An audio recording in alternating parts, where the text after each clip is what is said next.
This is After Effects, the most high-end video editing software. And this is CapCut, a free mobile video editing app. And today I'm going to find out how they compare by testing 5 different video effects on each software. Will the professional editor still be better, or will this free app be able to take its place? Let's find out.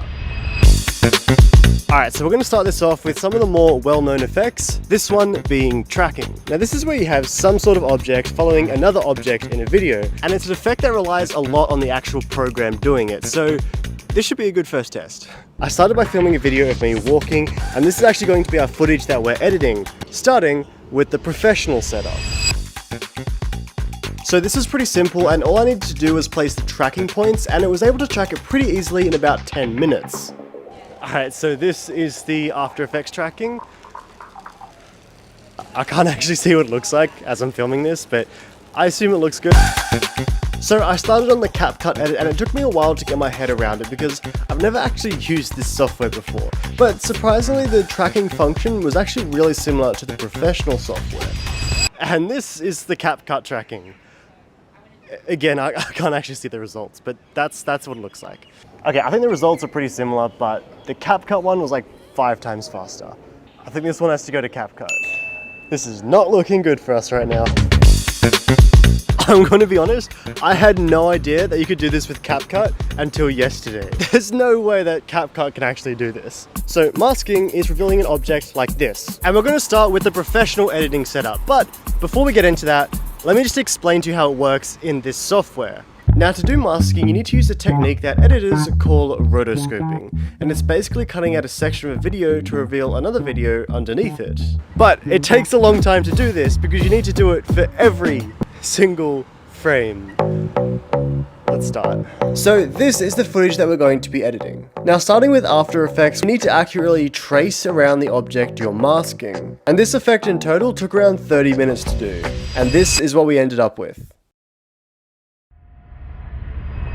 Okay, that was mind-numbing. Let's move on to CapCut. So CapCut was surprisingly similar to After Effects, except you use a single line instead of tracing around the object, which means it's faster, but the results aren't as accurate. Okay, CapCut was definitely faster, but After Effects was a way better result. So this one is going to After Effects. So this is literally the only thing that makes my videos cool, so I'm hoping we have an edge here. Now speed ramping is when footage speeds up to transition between shots, and it's used a lot in like car videos and stuff like that. So we're going to start by filming a few shots of this little statue here, and then we'll start editing them together.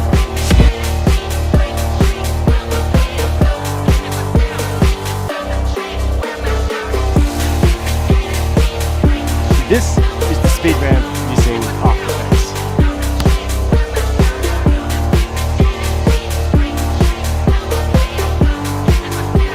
I think it looks pretty good. It's got some smoothness and even a bit of motion blur. But now let's move on to CapCut.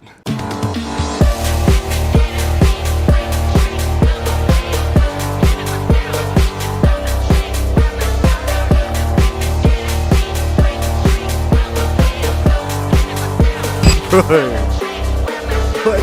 How is this so good and so simple? It literally took me years to learn how to do this on After Effects. Obviously, this one's going to CapCut just for simplicity. Alright, now I'm sure most of the videographers watching this are questioning their life decisions and their Adobe subscription. But there's hope because we're about to try the OG special effect. Alright, so for this one, we've moved locations. Oh my god. Because we need a green screen. Might need to pin it down. After getting the footage, I edited it on After Effects, and this time all I had to do was drag the effect on the video. Now the cool thing about After Effects is it also has this little button here that gets rid of this like green fringe around the outside. Now I moved on to CapCut, and I had a pretty simple button just like After Effects to do this, but it couldn't remove that green fringe around the outside. So this one is going to After Effects.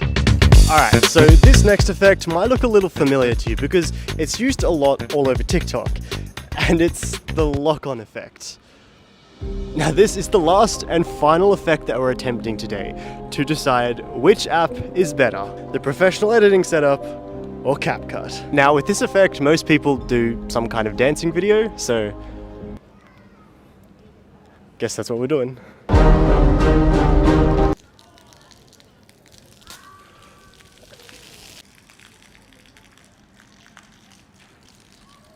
Okay, we're not actually going to be dancing either way. Instead, what we're going to do is we're going to yo-yo. This will make sense in a second. Alright, so we're going to do this instead. And after filming it, I brought it into editing, and with After Effects, you normally put the tracking point on the eye like this, and then the software is going to keep it locked onto that eye. Alright, so this is the After Effects face tracking. It is cool, I'll give you that, but it did take 20 minutes to edit it, so let's give it a go on CapCut. And CapCut was insanely simple. See that button there? Yeah, you just hit that. It takes a few seconds to track it, but then that's it. And this is the CapCut face tracking.